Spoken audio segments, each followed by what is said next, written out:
My name is Ray, and my group did our project for Math 3321, also known as Geometry, at the University of Texas at Dallas in the spring of 2019 over Simson's theorem. My group was composed of Chow, Matthew, and I. We hope that you enjoy our video.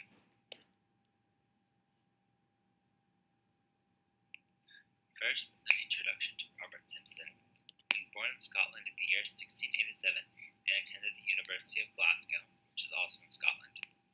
Something I found interesting about him is that his mother had 17 children, and he was the oldest of them. Anyway, let's move on to his theorem. His theorem starts with a circle around a triangle. This is a special kind of circle, and it's called a circumcircle. Next, another point, designated as P, is placed on the outer edge of the circle. Following this, three lines are drawn such that they form 90-degree angles with their respective sides. PX is drawn to form a 90-degree angle with side BC, PY is drawn to form a right angle with side AC, and finally, side AB must be extended so that line PZ forms a 90-degree angle with it as well. His theorem states that all three of these points will lie on the same line, which is called being collinear. Now, I mentioned something called a circumcircle earlier, and I'll explain what that is. The circumcircle for a triangle is the circle that touches each vertex of the triangle. It is constructed by first drawing three perpendicular bisectors. A perpendicular bisector forms a 90-degree angle with the line it touches, and it also cuts it into two equal pieces, hence the name perpendicular bisector. After these three perpendicular bisectors have been constructed, then three radii are drawn from this point of their intersection to each of the three vertices. So, from there, a circle is then formed.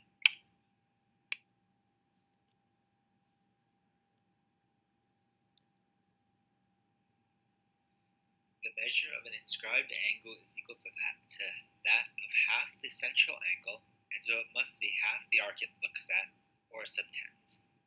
This is true as the construction in this diagram shows an isosceles triangle AOB. This triangle is isosceles because OB and OA are radii, and so angle OAB is equal to angle ABO by Pons Theorem. Given triangle ABC is isosceles triangle, so two of its sides have equal length, AC equals to BC. The base angles of an isosceles triangle are the two angles at the end of the base, and they are necessarily equal.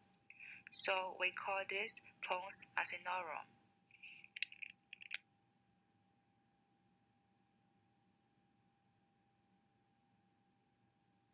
Because these two angles are the same, angle AOB is equal to 180 degrees minus the sum of those two. Also, angle COA is equal to 180 degrees minus angle AOB. This is because they're supplementary. And so, the sum of angles OAB and OBA is equal to angle AOC. And hence, angle ABC is equal to half of arc AOC.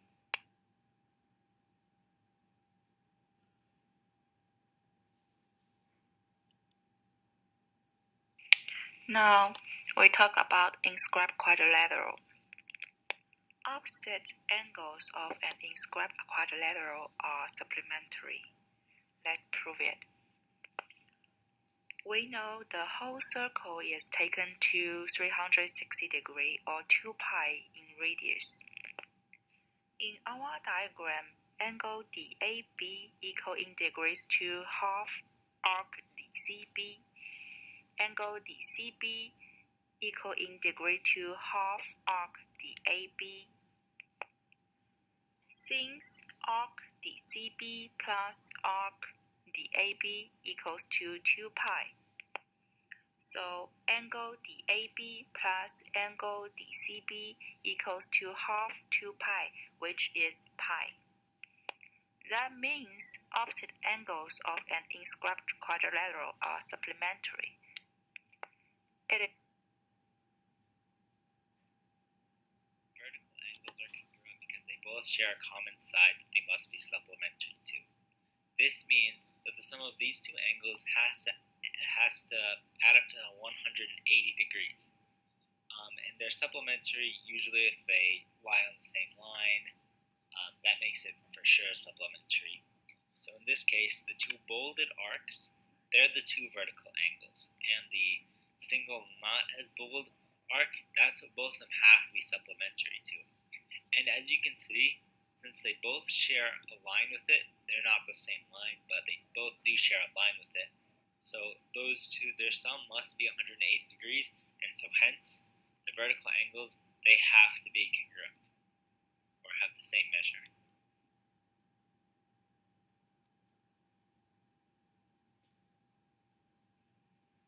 Now, we have all the tools we need to finally prove Simson's theorem. First, we will draw two more lines PA and PC, to assist us in this proof. Let's take the newly constructed quadrilateral BAPC. Now that we know that inscribed quadrilaterals have supplementary opposite angles, we know that angle ABC plus angle XPC plus angle XPA equal 180 degrees. Also, we know that the sum of the angles of a quadrilateral is 360 degrees. We know this because there's a formula, n minus 2 times 180 degrees. Quadrilateral has, and where n is the number of sides. A quadrilateral has 4 sides, and hence 4 minus 2 times 180 is 360. Anyway, we know that the angles PXB and PZB are right angles since they were drawn that way.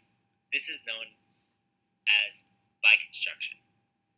So now, referring to quadrilateral BZPX, angle ABC plus angle ZPA plus angle XPA equal 180 degrees.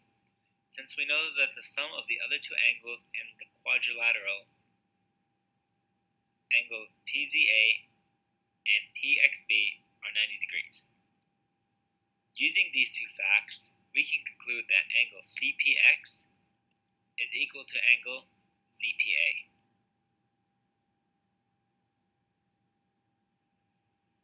Now, we have to show that angles CPX and CYX are equal. However, this is not a problem since another circle can be drawn that uses PC as the diameter. So, this circle PC would have a certain arc that both angle CPX and angle CYX subtend. Because of this, we know that they have the same measure according to the inscribed angle theorem. So the same manner would be used in proving that angle ZPA is equal to angle ZYA, except for it would require another circle to be drawn that has PA as the diameter. In geometry, we use a word called likewise, meaning that when a proof has many steps that are very similar, we omit some of the steps and we just say likewise because we would do the exact same thing as we just did. It keeps the proof from being too redundant and getting too boring. And so that's how we're showing that these two angles are equal. Finally, since angle CYX and angle ZYA are vertical angles, they must be equal.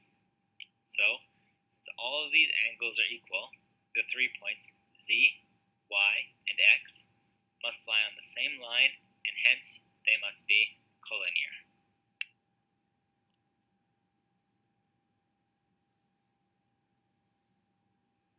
And hence, the proof is complete.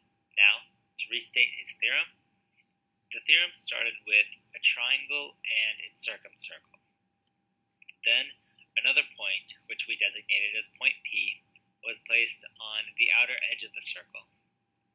Following this, 3 lines, PX, PY, and PZ, were drawn that were perpendicular to lines BC, AC, and AB upon extension, respectively. And his theorem, it states that these 3 points, x, y, and z, all must lie on the same line and hence are collinear.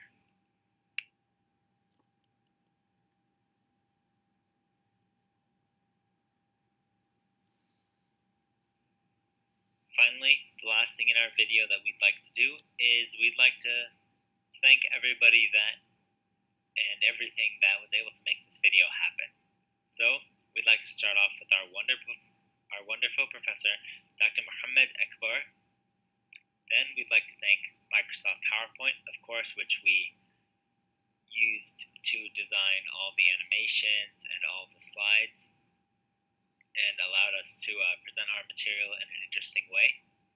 Then I'd like to thank Whitman EDU's article on Simson's theorem, for they provided us with a very in-depth version of the proof, multiple proof, so we got to choose the way that we proved it. And finally, we'd like to thank our textbook, Geometry for College Students by Barton Isaacs, because it supplied us with definitions and proofs for not just Simson's theorem, but for the circumcircle, for inscribed angles, pons asinorum, inscribed quadrilaterals, vertical angles, and every other geometrical concept that we had in our video. It stated it in a very, very good way. Anyway, that's all. Thank you for watching, and I hope you learned something new.